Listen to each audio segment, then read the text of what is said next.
Please subscribe and don't forget to click on the little notification bell so you don't miss any of my videos. So I'm here to go to the vernissage of the Musée du Léman. It's just behind me. We're having a vernissage and it is all about the swans tonight. So let's go in and see what they've got. Au Musée du Léman, ça fait presque 2 ans et demi qu'on n'a pas pu faire de vernissage. La dernière fois c'était en mai 2019 pour notre tsunami sur le Léman. Depuis, ce sont 2 vernissages qui ont dû être annulés, donc c'est un moment spécial pour nous. Après ce vide dû au Covid, c'est donc un plaisir et une joie de voir le musée plein. Et cette joie valait bien une cravate, c'est la première fois que j'en mets pour un vernissage. Une cravate signe, je tiens à le signer. Alors, voilà, merci, ça valait bien des applaudissements aussi. Alors, avant de vous parler un petit peu plus de ces drôles d'oiseaux, j'ai le plaisir de passer la parole à Alexandre Démétriades, qui est notre municipal en charge de la culture à la ville d'Amiens. Voilà, bonsoir à toutes et tous. Alors, monsieur le municipal, mesdames et messieurs en vos titres et fonctions, comme vous pourrez le constater, je n'ai pas de cravate avec moi, je n'ai pas été prévenu par le conservateur, donc je vous prie de m'en excuser. C'est un plaisir de vous accueillir ce soir au musée du Léman, et plus particulièrement pour le vernissage de cette superbe exposition, le lac du Cygne. Je suis sûr qu'il y a à peu près autant de manières d'apprécier le cygne qu'il y a de personnes ici présentes. Je dois vous avouer que de mon côté, c'est un oiseau que je trouve vraiment magnifique, tant qu'il reste à plus de 2 mètres de moi. C'est vraiment, de mon côté, peut-être souvenir d'enfant, un oiseau que j'appréhende beaucoup, qui me fait, je dois vous le dire, peur, mais que je trouve quand même très beau. C'est un oiseau que j'ai l'impression de connaître, qui me donne l'impression d'être là de manière intemporelle depuis des temps illustres. Et donc je me rends compte évidemment que c'est un oiseau que je ne connais pas. Hier, j'ai eu la chance de visiter cette exposition avec le conservateur du musée du Léman, monsieur Gauthier. Merci d'ailleurs d'avoir pris le temps à un jour de l'exposition de nous accueillir avec Monique Dubé, la chef du service de la culture que je salue. J'ai pu découvrir le cygne en tant qu'oiseau, donc l'animal, ses origines, les différentes espèces qui existent, les différentes localisations sur la planète, enfin où il se trouve sur notre planète, son alimentation, sa reproduction, son rapport avec son habitat. Donc en connaissant son rapport avec son habitat, j'en ai aussi appris un peu plus, comme on apprend toujours un peu plus au musée du Léman, sur la richesse du lac Léman, mais aussi sur ses potentielles fragilités. Au-delà de l'oiseau, j'ai découvert le cygne dans son rapport à l'être humain, à nous, et à nos ancêtres. La place qu'il occupe dans nos vies, de manière parfois intime, mais aussi son rôle artistique, politique, et vous verrez, diplomatique. Je ne le savais pas jusqu'à ce stade. Monsieur Gauthier vous parlera sans doute mieux de l'exposition. Donc on en apprend sur nous, sur nos ancêtres, comme je l'ai dit, on apprend sur notre histoire. Et je trouve que cette exposition est à l'image de ce qu'est le musée du Léman, un pont entre les sciences humaines et les sciences naturelles. Sans ces 2 éléments, on ne pourrait pas comprendre ce que fait le cygne sur nos rives.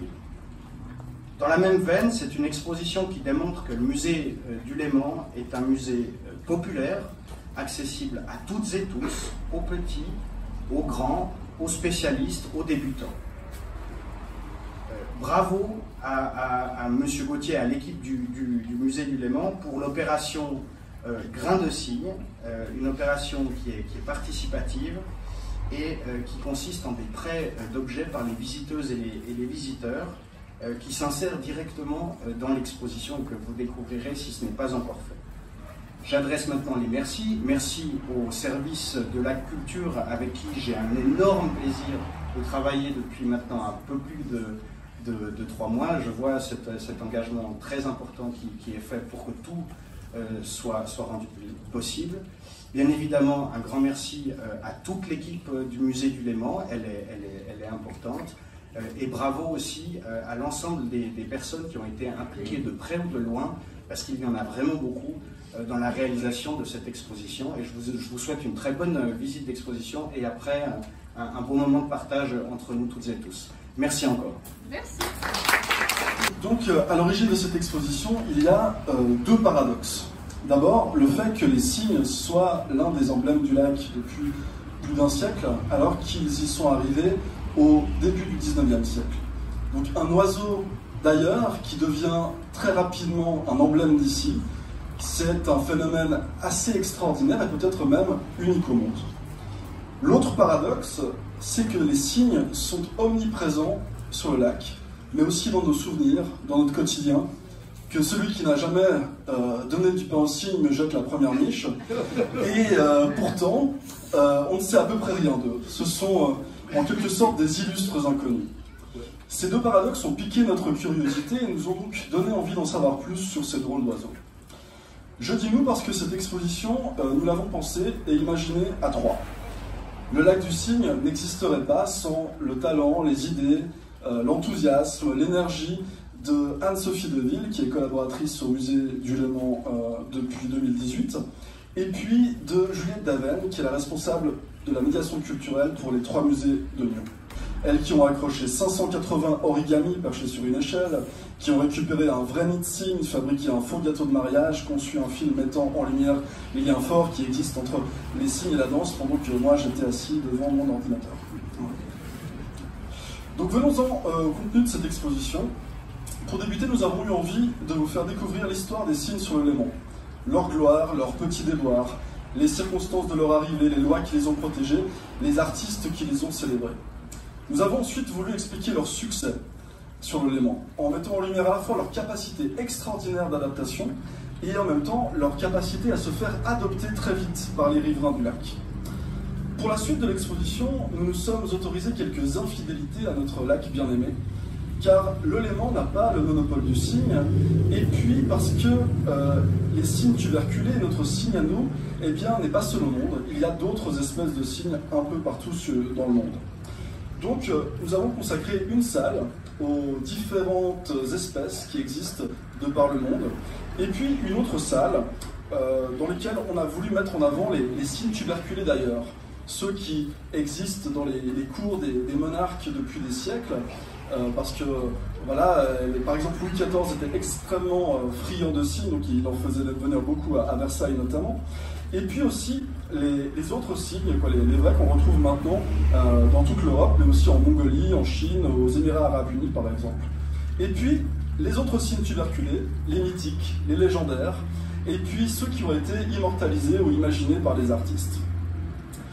Impossible de terminer ce survol de l'exposition sans vous parler de notre boutique des souvenirs, comme l'a évoqué M. Démétriades. Nous avons proposé aux visiteuses et aux visiteurs du musée de nous apporter les signes qu'ils ont chez eux, parce que beaucoup d'entre nous ont un signe quelque part, une salière, un bibelot, une carte postale. Et puis du coup, nous avons voulu mettre en avant ce côté participatif dans 2 vitrines que vous trouvez dans l'exposition.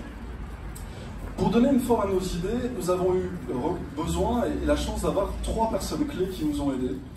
D'abord, Raphaël Gigi, qui s'est occupé de la scénographie, qui a fait un travail magnifique, c'est elle qui fait que cette exposition est si colorée, si riche, si fine.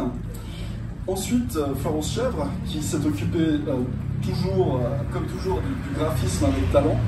Et puis Fabien Laute, notre fantastique décorateur, qui, avec l'aide de ses 2 apprentis et d'un civiliste, j'ai nommé Marie-Lou Matet, Virginie Criblet et Adrien Blondel, a accroché, suspendu, fignolé, retouché, cloché, soclé, percé et plein d'autres trucs en haie. Il a même construit un pédalo en forme de cygne. Et je vous invite à revenir dans une année quand on va démonter l'exposition pour la mise à l'eau du pédalo de Fabien. Et je pense qu'on va bien rigoler ce jour-là. Hors de question, il dit.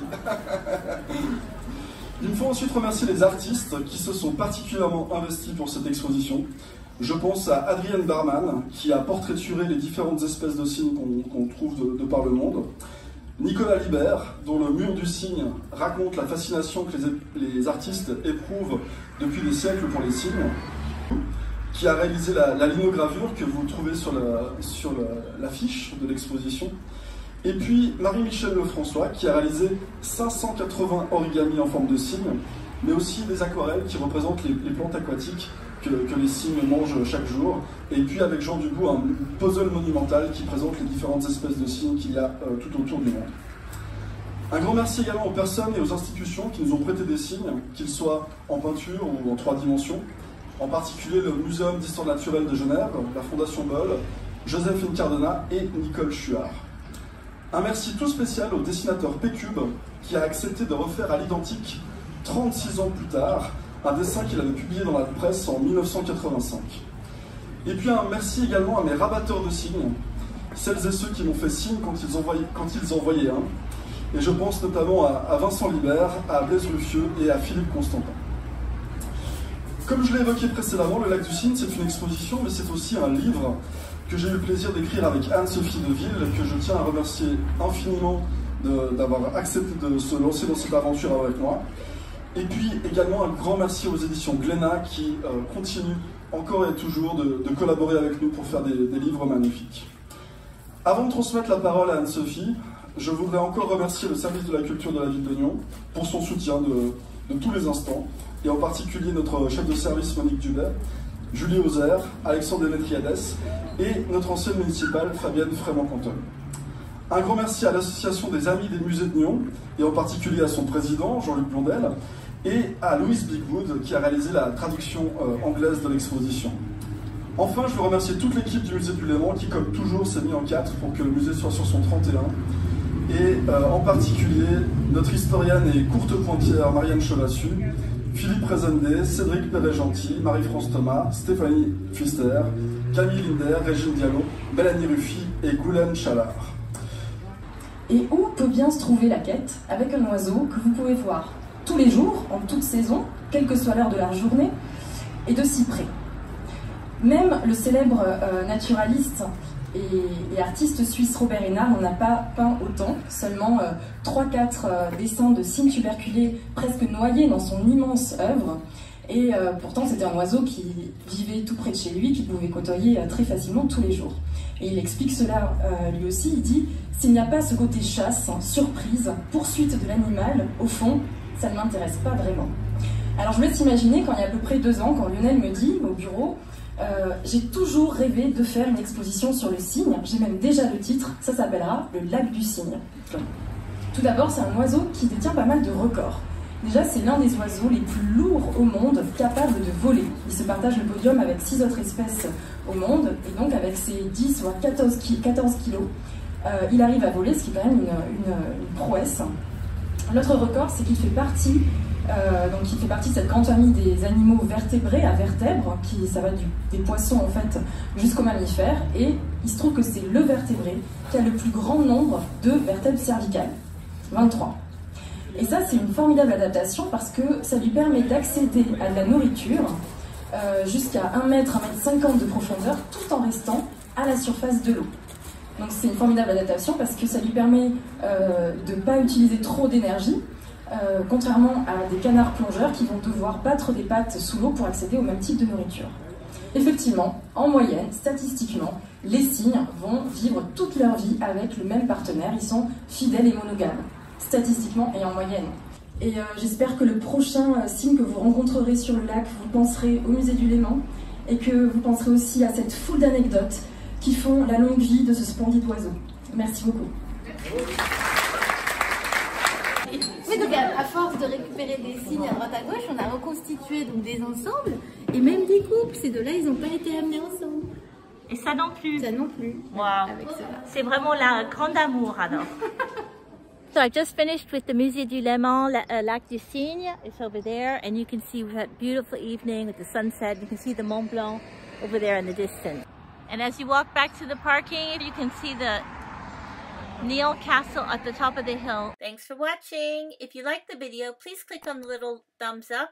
And if you haven't done so already, please subscribe and click on the little notification bell, and it will allow you to receive information when I post a new video. See you soon. Bye.